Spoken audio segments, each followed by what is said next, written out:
God D Usopp. दरअसल one piece का ये कैरेक्टर जिसको कि ड्रेसरोसा आर्क में एज अ गॉड डिक्लेयर कर दिया गया था, क्या ये इस टाइटल को डिजर्व करता है? लाइक रियली क्या तुम उसॉप को गॉड बोल सकते हो? ऐसा क्या करा है उसने कि उसको हम गॉड बोलते हैं? इसका आंसर एक बहुत ही सिंपल आंसर है। दरअसल उसका कैरेक्टर ही कुछ ऐसा है। उसके लाइफ को इस तरीके से इंटरप्रेट करता है कि कुछ लोगों को लगता है कि this is a fricking God, because वो जो भी चीजें बोलता है वो अपनी पावर रखता है कि वो उस चीज को कंप्लीट कर सके। दरअसल उसने जहाँ पर स्टार्टिंग में, इस एनिमे के स्टार्टिंग में उसकी शायद गर्लफ्रेंड से झूठ बोला था कि वो एक ब्रेव और स्ट्रॉन्ग हीरो है या बनेगा जो भी, लेकिन अब आने वाला इल्बाफ आर्क इस चीज को शायद कंप्लीट कर दे। आज हम बात करने वाले हैं उसॉप के कैरेक्टर एनालिसिस के बारे में। उसॉप वन पीस का एक इकलौता ऐसा कैरेक्टर है इस वक्त में जिसका डेवलपमेंट अभी भी चल रहा है। मतलब टाइम स्किप के बाद भी उसका डेवलपमेंट कभी खत्म नहीं हुआ।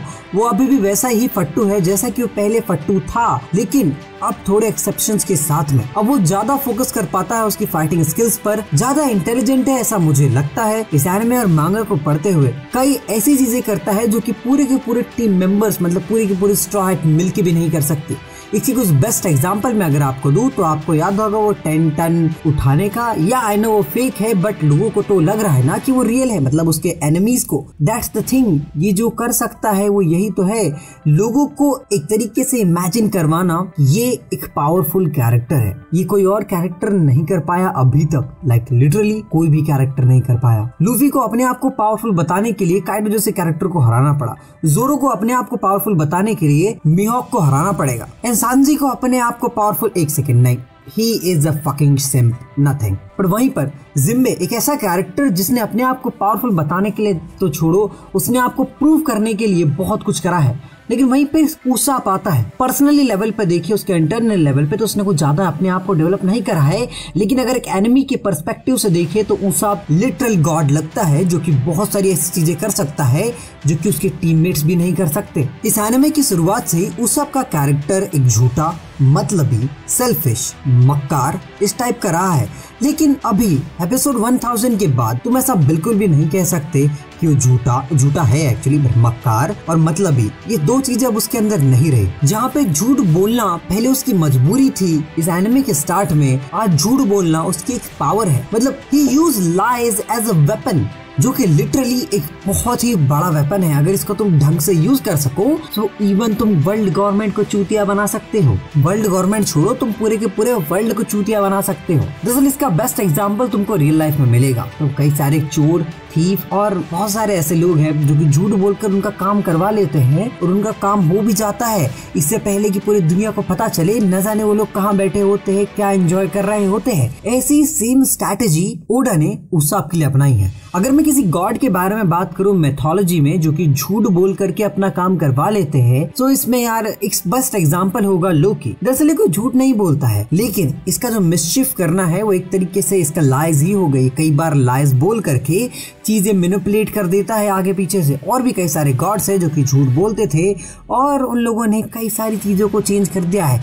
इवन कई बार वर्ल्ड्स में भी चेंजेस करे हैं उनके इन झूठों से। बाद में उनको जा करके इनकी सजा जरूर मिली, बट स्टिल उनके झूठ में वर्ल्ड चेंजिंग पावर्स थी। और मैं कहता हूँ कि जो ओडा है वो उसॉप को कुछ इसी तरीके से तो बिल्ड कर रहा है ताकि उसका जो झूठ था वो सिर्फ झूठ ना रहे बल्कि एक वर्ल्ड चेंजिंग पावर बन जाए। देखो अगर ऐसा होता है तो मैं कहूंगा कि बहुत अच्छी बात होगी, लेकिन उसॉप का कैरेक्टर डेवलपमेंट अभी भी बाकी है। उसके साथ आगे क्या होगा ये मैं एकदम से कह नहीं सकता, और क्या नहीं होगा मैं ये भी नहीं बता सकती। तो मेरे को इल्बाफ का आर्क जब तक मैं नहीं देखूंगा तब तक मुझे बिल्कुल भी नहीं पता चलने वाला है। और वानो आर्क ऑलरेडी खत्म हो गया है और इसके बाद आपको इल्बाफ का आर्क देखने के लिए मिलेगा। आपको याद ही होगा कि जो वानो आर्क था वो एक तरीके से जोरो के पर्सपेक्टिव से बेस्ड था, वहीं पर आगे आने वाला आर्क उसॉप के पर्सपेक्टिव से बेस होगा।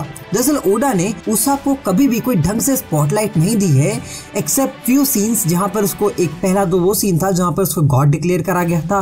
सेकंड वो सीन था जहां पर उसने 10 टन्स कुछ उठाए थे एंड बहुत सारे ऐसे सीन्स थे, लेकिन उसको इतना सिग्निफिकेंस नहीं दिया गया था कि उसके लिए डेडिकेटेड आर्क हो उसके फर्स्ट आर्क के अलावा। लेकिन अब हमको एक डेडिकेटेड आर्क देखने को मिलेगा, वह इल्बाफ का आर्क। दरअसल ये फाइनल सागा के अंदर रहेगा जिसके अंदर और भी आर्क्स है और मैं इल्बाफ वाले आर्क के लिए एक्साइटेड हूँ। क्या आप लोग भी एक्साइटेड हो मुझे जरूर बताना और ऐसे ही वीडियोस के लिए सब्सक्राइब भी कर लेना। आगे बढ़ते हैं। इस वीडियो में एक क्वेश्चन मैं खड़ा करना चाहूंगा आप लोगों से। आपको क्या लगता है कि उसाप कभी वो ग्रेट वॉरियर बन पाएगा जो उसने कहा था? क्या उसाप कभी उसकी खुद की एक सबऑर्डिनेट टीम खड़ा कर पाएगा जो उसने 10,000 सोल्जर्स कुछ कहा था? I forget what the number was, but तो क्वेश्चन वही है, क्या वो उसके वादों पे टिक पाएगा? क्योंकि एक लायर, एक झूठा व्यक्ति उसके वादों पे टिक जाए वो झूठा नहीं रहता, पर उसाप का कैरेक्टर है कि वो झूठ बोलता है। सो अगर वो चीजें जो बोल रहा है वो कर दे तो वो उसका कैरेक्टर नहीं रहेगा। सो दैट्स द थिंग जो कि मुझे समझ नहीं आई, और मैं ओडा का